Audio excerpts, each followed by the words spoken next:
Hello viewers, আসসালামুআলাইকুম and welcome back to my channel. আশা করি আপনারা সবাই খুব ভালো আছেন। তো প্রতিদিনের মতো আজ একটি নতুন ভিডিও নিয়ে চলে এসেছি আপনাদের সাথে শেয়ার করার জন্য। আজকে আমি আপনাদেরকে ঈদ স্পেশাল লাচ্ছা সেমাই পারফেক্ট একটা রেসিপি তৈরি করে দেখাবো, যেটা তৈরি করব আমি গুঁড়া দুধ দিয়ে। আর এই লাচ্ছা সেমাইটাকে কীভাবে পারফেক্ট রেখে এই সেমাইটা তৈরি করা যায় ওইটাই শেয়ার করব। আমরা অনেকে লাচ্ছা সেমাই তৈরি করতে গেলে সেমাইটাকে একদম গলিয়ে ফেলি, আর না হয় অনেকে সেমাইটা একটু শক্ত শক্ত থেকে যায়।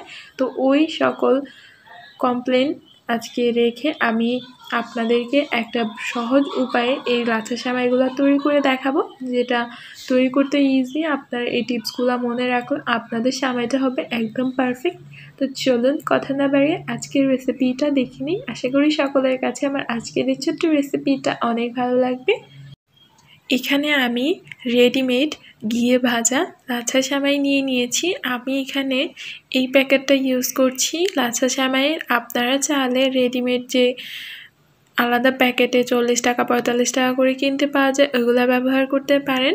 তো এইখান থেকে আমি উপরের যে একটা অংশ ওই একটা অংশ নিয়ে নিয়েছি একটা বড় বোলের মধ্যে।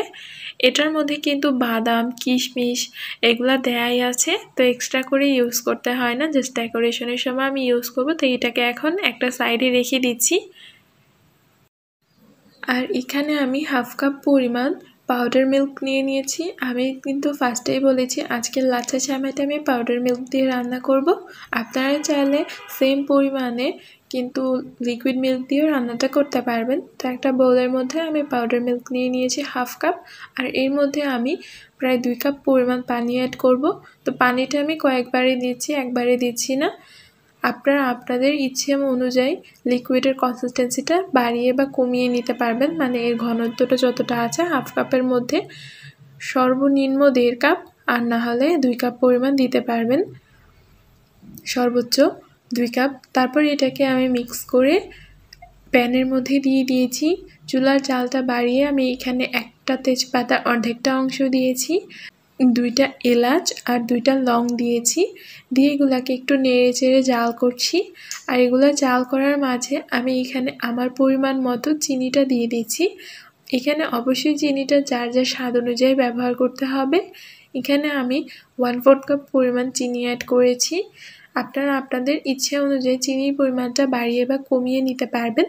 তো এটাকে অনবরত নেড়ে চেড়ে আমি এখানে প্রায় 1.5 কাপের মতো করে নিয়েছি দুধটাকে জাল করে। এখানে যেহেতু আমি 2 কাপ পরিমাণ পানি অ্যাড করেছি, তাই দুধের কনসিস্টেন্সিটা কিন্তু 2 কাপ পরিমাণ এসেছিল। তারপর এটাকে জাল করে আমি 1.5 কাপ করে নিয়েছি, মানে হাফ কাপ আমি কমিয়ে নিয়েছি। আপনারা যে পরিমাণে তৈরি করুন না কেন সেখান থেকে 1 কাপ কিংবা হাফ কাপ পরিমাণ কমিয়ে তারপর দুধটাকে নামিয়ে নেবেন। তো দুধটাকে নামিয়ে আমি এটাকে 10 মিনিটের মতো ঠান্ডা করে নিচ্ছি।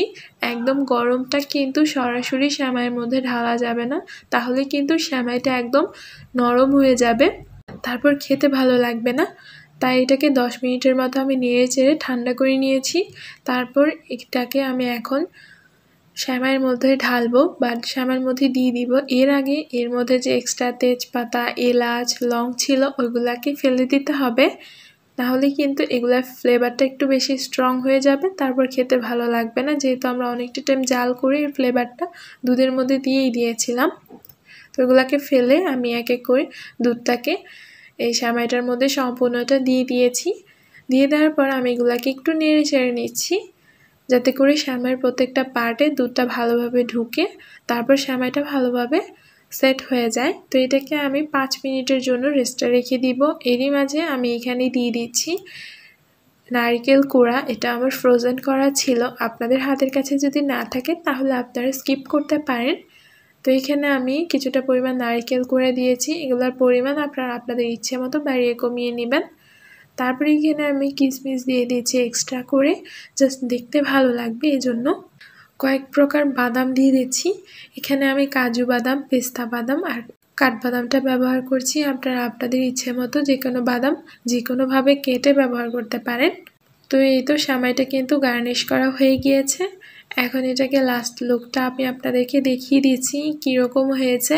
আর আমি অবশ্যই আপনাদেরকে কনসিস্টেন্সিটাও কিন্তু দেখিয়ে দিব যে এটা কতটা পারফেক্ট হয়েছে।